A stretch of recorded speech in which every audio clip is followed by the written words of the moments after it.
box, and hopefully you guys can see because I never really get good angles with this thing. And I also have to get like some racing seats for the car because clearly I'm too tall to have a camera on my head while sitting in the seats, and they can't go any lower. But yeah, I'm on my way to go buy something, so I'll do the bag review and some driving clips and everything like that right now. And again, hopefully you guys can see.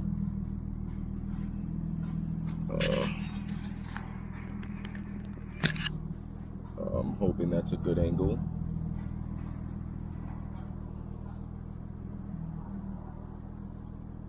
Up a little bit. Let's see. There we go. That should be good enough. And I'm using the tablet actually as the GPS because I'm actually considering putting the tablet right here. But yeah, now we're on our way.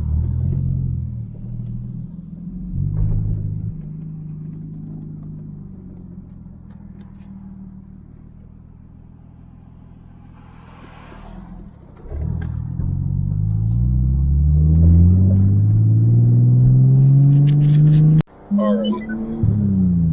So, at the roundabout, take the 4th exit on I-93 South, Braintree. The bags. They are one, very sporty, and their dampening is not high, like it's not close to the hard point, so they could be a lot more sporty. They ride pretty good, they absorb bumps good. The car itself is creaky, so you hear like quite a bit of creaks. It's an old Japanese car, and that's going to be sorted out as time goes on. But these Airforce struts really are not bad by any means. Like, they're not, from what I remember, as good as the airlift ones, because the airlift ones are double bellow. But yeah. But anyhow, so my overall like opinion, what the hell is this dude?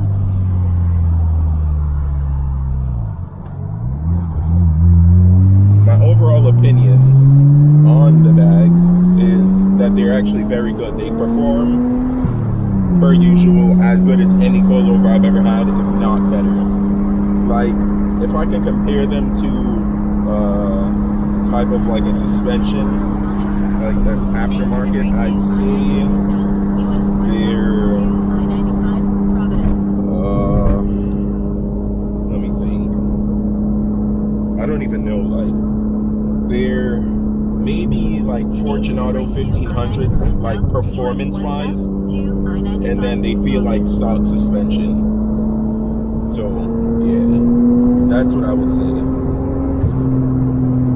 And like just the fact that you can air the car out and like have it in show mode and everything like that, and it's just like typical bags. It's just such a great thing, and I don't know why people are so against bags. Maybe they don't have experience with it. Maybe they don't think that it's worth spending $3-4 grand if it's brand new to put it on a car, especially a lot of cars that are only like a couple grand. So it's like you're basically paying double the car for the car in air. But when you think about it, there's a lot of stuff that air will help you save, like front lips, side skirts, rear bumpers, everything like that, oil pans, even like depending on how hard you hit a bumper, a pothole, it's fenders. Like there's so many things that bags can save you from when you're going over things and doing daily driving, because maybe like you hit a pothole really bad and you'll screw your wheel up, but that's it. You're not gonna like buckle your fender, buckle your quarter panel, buckle your hood, break headlights and anything like that.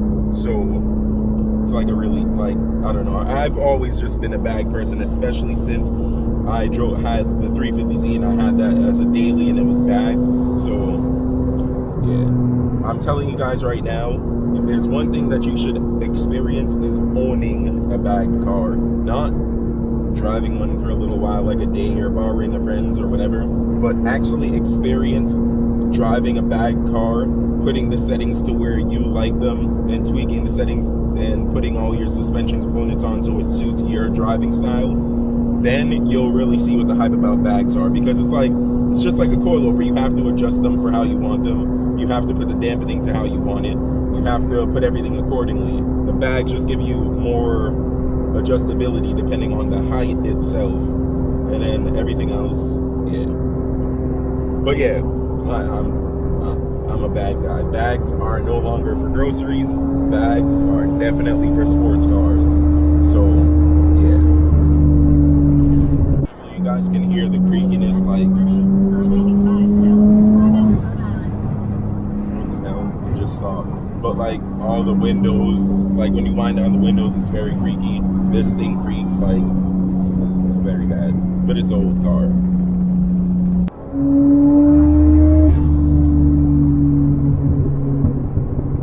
Trying to see if you guys can hear the crackles. Street on I-93 south, US 1, 2, I-95. Yeah, they're like really loud. Like every time it crackles, it shakes the car. Like this car burbles very, very, very intensely. Like it's really mean. I really need to get some driving clips of it so I can see like how big the flames are, because you guys did see, I believe it's in the last video, if not the video before, if like the 5 things I hate, where the I just like was revving it to maybe 3,000 and it made a huge flame out the back. Yeah, this car is definitely Godzilla for sure.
I keep forgetting to put the grabber thingy in the car, so yeah, but it's very annoying that you have to get out the car to get your like parking ticket thing.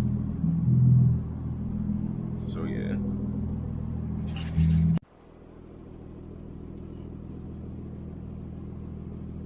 Barcode facing up.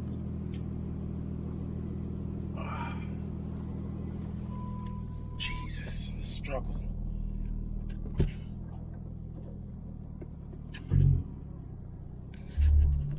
Here to grab another Louis Vuitton keepo, so that makes 3 of them. And I don't know if I showed you guys this briefcase that I got or the cosmetic bag that I picked up, but yeah, I'm kind of like starting a little Louis Vuitton collection type thing. Some of this stuff is going to get sold. Like I'm probably going to sell this one because I don't really care for the smaller ones. I like the 55s and the 60s, but yeah, definitely picked it up for a good price, so somebody's going to get this one for a good price if I sell this one. But yeah.